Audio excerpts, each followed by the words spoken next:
Hello, everyone. Welcome back. Today, we're going to talk about dealing with road rage, and this is at the request of one of my viewers. Now, I have done videos in the past where I talk about the tactics of defending yourself from inside of a vehicle. You should check those videos out. Just search my channel name and car shooting or vehicle defense. It's something along those lines, and the older videos should pop up. But in this video, we're going to kind of talk more about the larger picture, the more strategic picture on how to deal with a road rage type of situation. Now, the first thing, right? First item on that line, the first thing to be aware of with road rage is stay calm. Okay, that's the most important thing, and that's a lot of this stuff is going to apply to any self-defense type of situation, but especially in a road rage type of situation, stay calm. Okay, two reasons. First reason, if you're calm, you'll be able to make better decisions. Okay, whatever your skill level is, you will be able to perform at your higher skill level. Okay, I've over the years as a range safety officer, I've interacted with a lot of guys that came back from combat, and through talking to them, they all more or less told me that under fire they try to stay calm and think, okay, and think their way through the problem, figure out what's happening and what they need to do in order to respond to it. So you're going to do that a lot better if you're calm. From my personal experience, I've done some light boxing in the past. I've coached boxing. I'm also, for about 16 years, I've done competitive medieval combat. I've posted videos where I got armor on and basically we're hitting each other back and forth with baseball bats. So I never fight angry, okay? I always fight thinking, okay, what's the other person doing? What do I need to do to that person to win this, okay? So you fight, you fight smart, okay? You never fight angry. Fighting angry, more likely to lose rather than win, right? By fighting angry. So that's what, stay calm. Now, aside from you performing better and thinking better if you're calm, the other important thing to consider here is that, you know what, it might not just be the other person that's experiencing road rage, you might also be experiencing road rage. And listen, we've all been angry at times when we've been driving, okay? So, we've all been there. Obviously we're not to the level where maybe we got ourselves in trouble, but we've all been angry at one time or another while we were driving, okay? So here's the thing, if you are experiencing some serious road rage yourself, you're almost never going to be able to say, hey, wait, I feel road rage coming on, I better calm myself down. So that's just not going to happen. The way that you're going to take control of that situation is say, hey, listen, I see a situation here that's escalating. I need to calm myself down and think what I need to do and see how things are developing. Okay, so that's how you bring yourself from a situation where you think you're getting angry, you bring yourself back to a situation where you can better defend yourself and make better decisions by staying calm. So there's a dual benefit to this, right? Make better decisions, and also if you are part of the problem, there's less chance that you're going to continue to feed the problem, because the way it works is usually if you got two people that are angry, they kind of feed each other, right? So one guy's angry, then this guy gets angry. So this guy sees that guy getting angry, so he gets angrier, and then this guy gets angrier, and this guy, and then they're, So if you got two people that are, getting more and more angry at each other, there's more and more of a chance that they're going to get into a physical conflict. So if one person decides they're not going to be angry, then the other person might calm down. Not necessarily, but they might calm down, okay? So a lot of benefit to staying calm in that type of situation. Now, next most important thing, stay inside of your car, okay? Don't get out of your car. Don't go over to the other car to see what the problem is, okay? Or why that person, and obviously we're talking about a situation where somebody is really screaming, yelling, cursing, so that there's something seriously going on in this person's head. Don't get out of your car. Two reasons for that, right? Two reasons. Number one, your car gives you a physical defense, right? Just the body of the car physically protects you. And secondly, that you have additional legal protections by staying inside of your car. It's just like being inside your house. If somebody breaks into your house to attack you, okay, it's a lot easier for you to justify having to defend yourself, right? Versus being outside of your house. Now, granted, yeah, there's plenty of situations where you would need to defend yourself outside of the house, but it's easier legally, having to explain why you needed to defend yourself inside of your house, and especially if there's evidence of a break-in. Okay, same deal with your car, right? If you're inside your car, right, you clearly belong in your car. That person clearly does not belong in your car. If they're breaking into your car, right, trying to drag you out, it's a lot easier for you or for your attorney to prove that that person was the aggressor and not you. Okay, so that's why you stay in your car, right? Don't get, you have the benefit of the physical protection of the car, and you also have the benefit of the legal protection from staying inside of your car, just as if you were staying inside of your home. Okay. Now, you're in the car that's mobile. It's got wheels. Okay. So if there's a problem developing, drive away from the problem. Now, of course, I'm not talking about hit and run type of situation here, but if there's a problem developing, all right, that hasn't, where it hasn't reached to the point where there's actual fighting or hitting or anything like that going on yet, where the police would have to be called to the scene, get in your car and drive away. So that's gonna, that's gonna probably make the problem go away, right? If you just drive, you get yourself away from the problem, that's probably gonna solve the problem. Okay. Now, what if this person pursues you? Okay, you get in the car and now they're following you, and this is something I've heard of this plenty of times. Somebody, so this is not uncommon. Well, it is most likely that this person now that's pursuing you, they're really angry, they're cursing. You can see them in the back in the mirror, they're cursing at you. It's very likely that after 5 minutes of following you, right, especially if you're driving, at a calm pace, they're gonna calm themselves down, and they're gonna basically stop following you and go back to doing whatever they were planning to do that day. Okay, so if somebody's following you after a situation where it appears like they're going through, or at least we're going through some road rage, if you can get away from a situation, get away from it. If they follow you, stay calm, see how that develops. If it keeps happening, hey, you got a cell phone, call 911, or you drive yourself over to a police station. But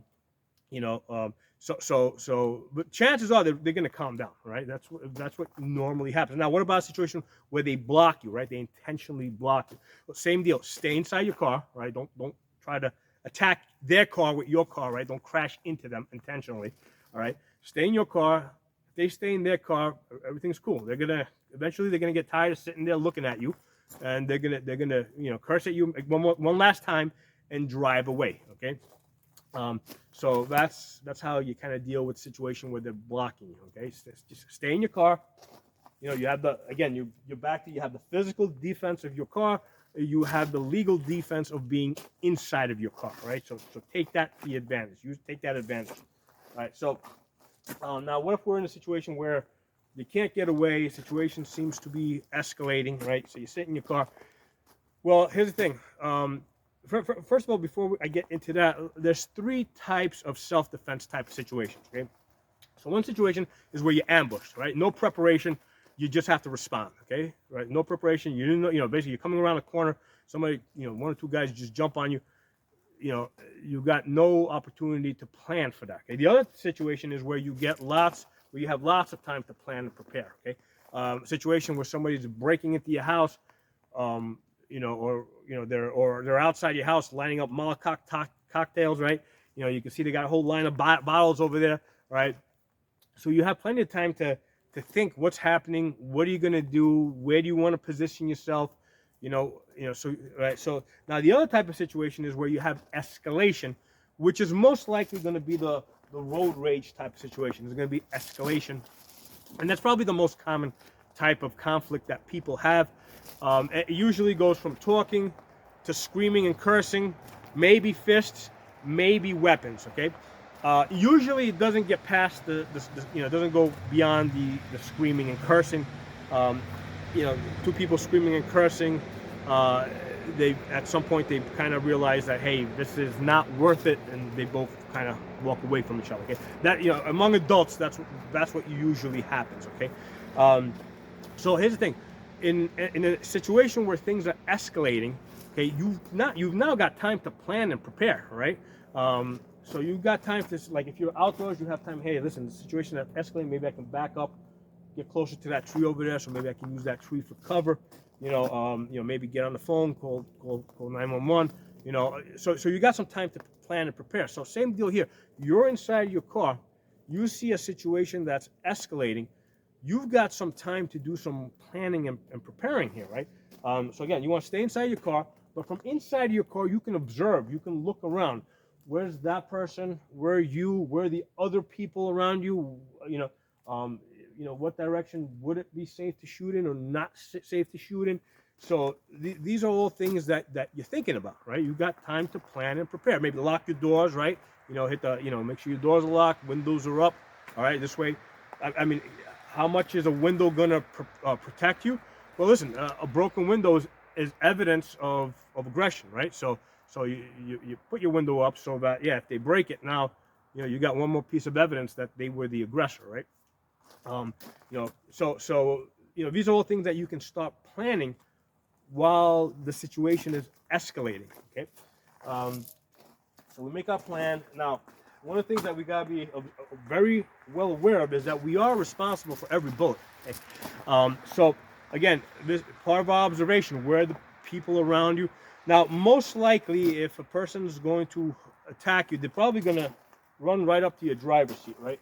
So let's talk about now some of the tactics. Let me point the camera down a little bit. Point the camera down a little bit. So put my ears on here.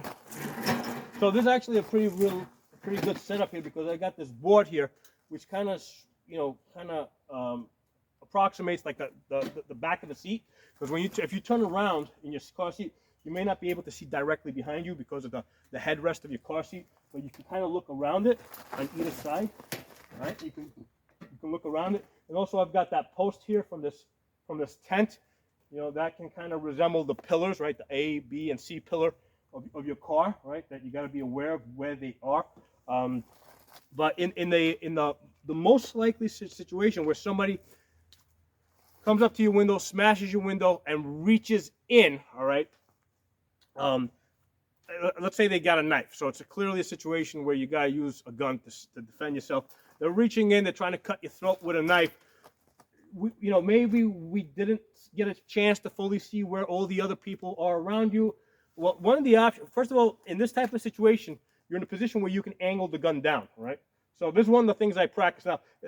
This is a general thing. If you're in a grappling type of situation, which this is, and I've talked about gun grappling before, so again, search my channel name and gun grappling, you'll see the prior video.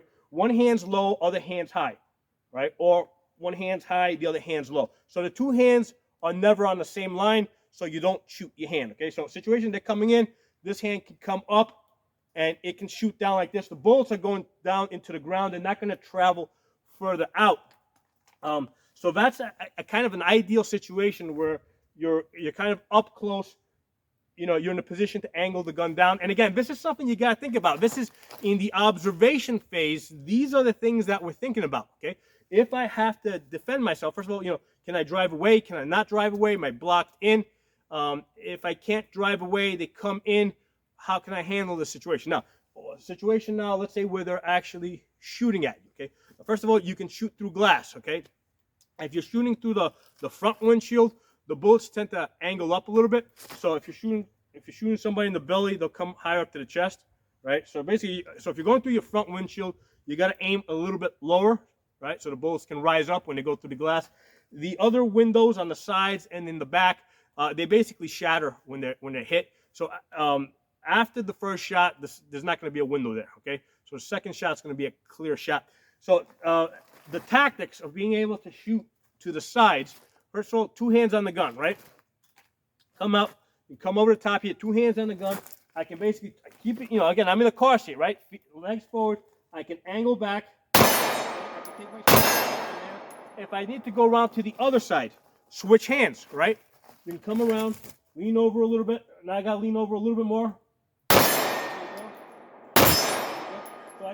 So whether I'm righty or lefty depends on what I need to be. Okay, there's a reason why I tell people train lefty and righty. because in certain situations, if I need to shoot to that side, I'm a righty. If I need to shoot to this side, I'm a lefty, okay? One of the things, now this is something that needs to be practiced, because in this situation where I'm reaching back, obviously I don't have the same grip on the gun that I normally get, that I would normally have if I was standing. So it's very easy to limp wrist the gun and jam it, okay? So you gotta practice this type of shooting, right? Switching hands, going all the way around, especially in your offhand, right? So that you can fire the gun and not jam it. Now, if you jam it, unjam it, okay? So do a tap, rack. Sometimes you might get a really bad jam where you got, lock the gun open, pull the magazine in, put it back in, rack it again. All these, you got to do this with your guns. Some guns are more prone to jamming if you're trying to shoot them in this position. The reason I know is because I've actually put people in this situation and basically have them run through these exercises. Even factory guns, right? Even factory guns. A lot of them, when you're holding it in this position like this, trying to shoot behind you, a lot of factory guns, they'll jam up, because in order for the gun to work, the bottom part of the gun, right, the frame has to stay steady while the slide's going back and forth. If the whole gun's moving around, it's going to jam up, right? Or it's more prone to jamming up. And I don't care. That's just how semi-automatic guns work. Okay. So let me stand up.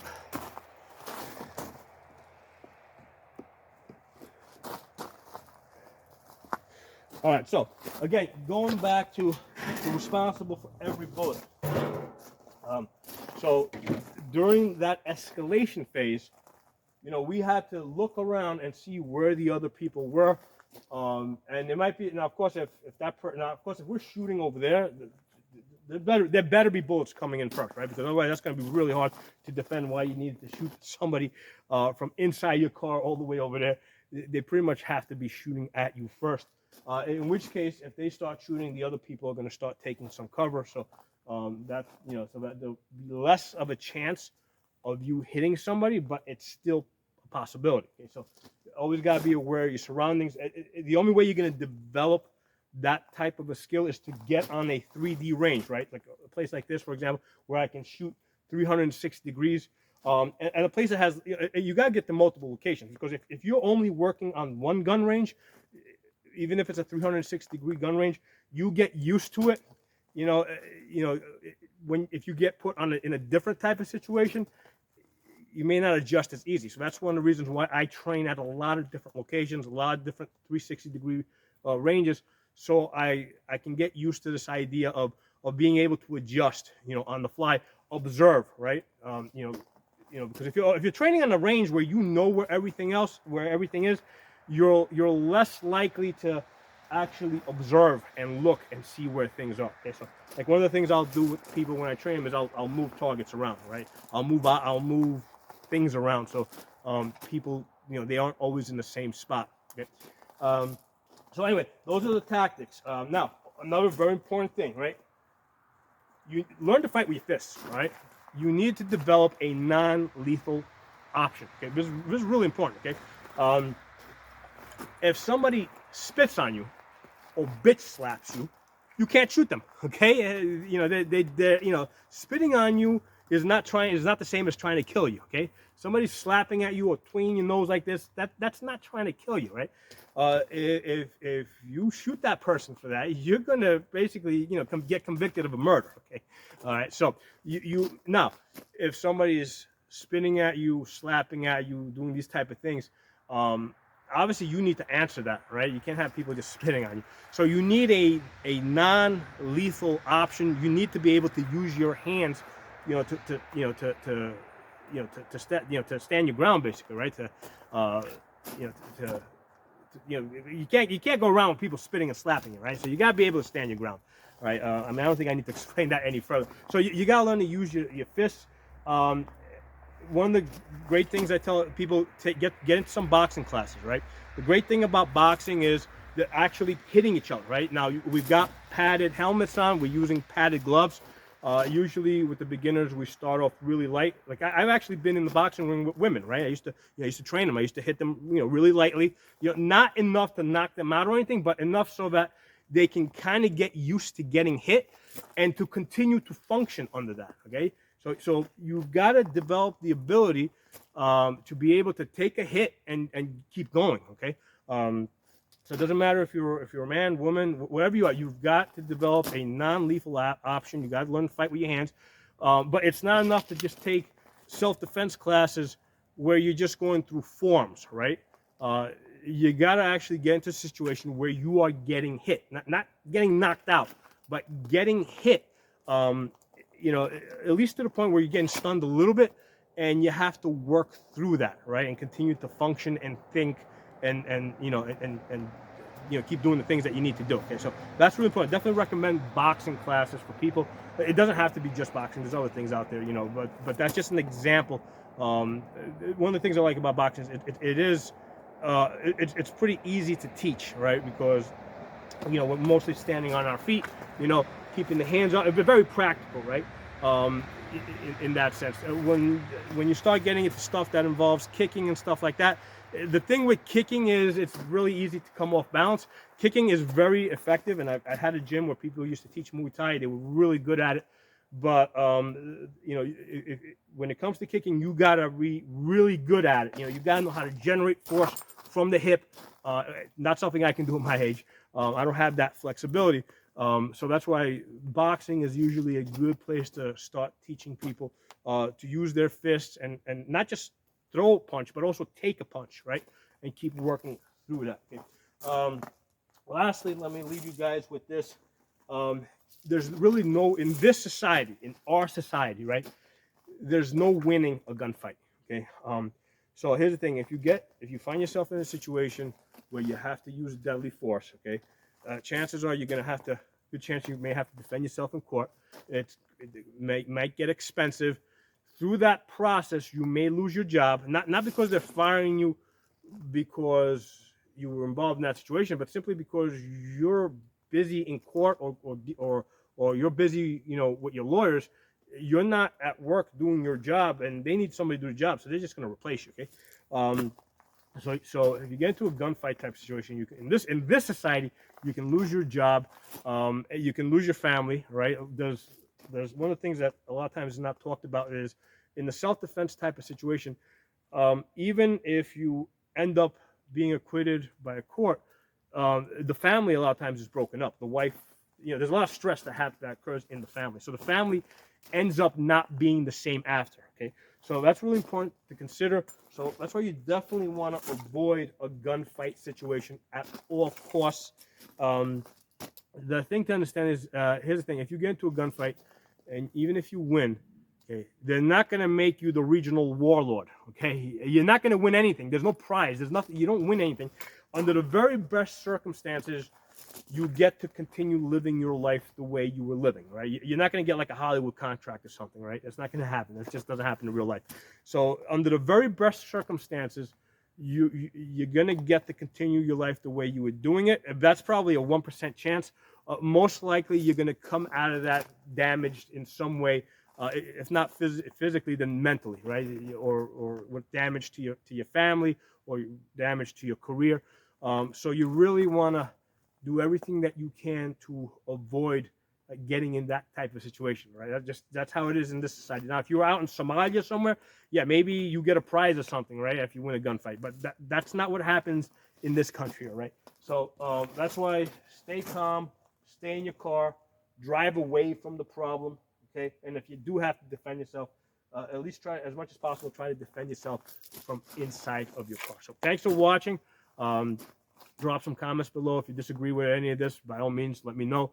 If you got anything to add, please let me know. I mean, the chances are I might have left something out, but yeah, definitely take any suggestions you guys have to offer. Any alternative ideas, by all means, you know, let me have them. Thanks for watching. I'll talk to you all soon. Make sure you're watching me on Odyssey. That's the uncensored non-YouTube channel. All right, move this camera up. So the way that's spelled Odyssey is ODYSEE. All right, Odyssey.com. And look for my channel name, Pocono Tactical. Okay, that's how you'll find me there. That's an uncensored channel. And also, I also have other channels on YouTube, Absolute Guns, and Pocono shooting, just because I always seem to be getting strikes and demerits and suspensions and all that kind of stuff. So talk to you guys soon. Thanks for watching.